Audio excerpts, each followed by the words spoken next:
Hi hello, ചെടികളുടെ ഇടയിൽ ഇങ്ങനെ ഒളിച്ചിരിക്കുന്ന ഒരു കുഞ്ഞ് കൂണുകുട്ടനെ ഉണ്ടാക്കിയാലോ നമുക്കിന്ന്.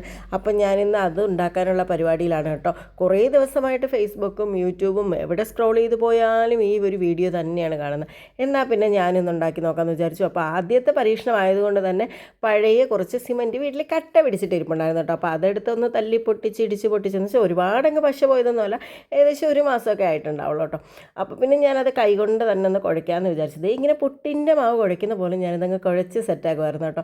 കുഴയ്ക്കാൻ തുടങ്ങിയപ്പോൾ പുട്ടിൻ്റെ മാവായിരുന്നെങ്കിൽ നമ്മൾ കുഴച്ച് അവസാനം ചപ്പാത്തി മാവ് പോലെ തന്നെ ആക്കണം കേട്ടോ. അങ്ങനെ അവസാനം നമ്മൾ ഫുള്ളായിട്ട് സിമൻറ്റ് ഇവിടെ കുഴച്ചിട്ട് ഈ ഒരു പാത്രത്തിലാണ് കേട്ടോ. ഇതിൻ്റെ കറക്റ്റ് ആ ഒരു മെഷർമെൻറ്റായിട്ട് എനിക്ക് തോന്നി. ശരിക്കും കണ്ട ഒരു കൂണിൻ്റെ ഷേപ്പ് ഉണ്ട്. അപ്പോൾ ആ ഒരു പാത്രത്തിലാണ് ഞാൻ നമ്മുടെ കൂണ് സെറ്റാക്കുന്നത് കേട്ടോ. അപ്പോൾ അതിന് വേണ്ടിയിട്ട് വീഡിയോയിലൊക്കെ കണ്ടിട്ടുള്ള പോലെ തന്നെ ഇതുപോലെ ആ പാത്രം നിറയെ സിമൻറ്റ് അങ്ങ് ഇട്ട് കൊടുത്തു കേട്ടോ. അപ്പോൾ കുറച്ച് സിമൻറ്റ് കൂടിപ്പോയി എന്നൊരു ഡൗട്ടുണ്ട്. ഞാൻ കുറച്ച് അങ്ങെടുത്ത് മാറ്റിയിട്ട് വീണ്ടും ഒന്നൊക്കെ സെറ്റാക്കി വെച്ച് കേട്ടോ. അപ്പോൾ ഇനി ഇത് നമുക്ക് ഡ്രൈ ആകാൻ വേണ്ടിയിട്ട് വെക്കാനുള്ള സമയമാണ്. ഊണ് മാത്രം പോരല്ലോ, അതിങ്ങനെ പിടിച്ച് നിൽക്കണമെങ്കിൽ അതിനൊരു തണ്ടും കൂടെ വേണമല്ലോ. അപ്പം ഞാൻ ഇതുപോലൊരു പേപ്പർ പൈപ്പ് എടുത്തിട്ട് അതിൻ്റെ നേരെ വെച്ച് കൊടുത്തിട്ട് അതിനുള്ളിലേക്ക് ഇതുപോലെ സിമൻറ്റ് ഇട്ട് നന്നായിട്ടൊന്ന് കൈകൊണ്ട് സെറ്റാക്കി വെച്ച് കൊടുത്തോട്ടോ. ഇതിപ്പോൾ കുറച്ച് പഴയ സിമൻറ്റ് ആയതുകൊണ്ട് കുഴപ്പമില്ല. പുതിയ സിമൻറ്റ് ആയിരുന്നെങ്കിൽ നമ്മുടെ കൈയൊക്കെ ഡ്രൈ ആയിട്ട് പിറ്റേ ദിവസത്തേക്ക് പൊട്ടിപ്പണ്ടാറടങ്ങിയിട്ടുണ്ടായിരുന്നേ.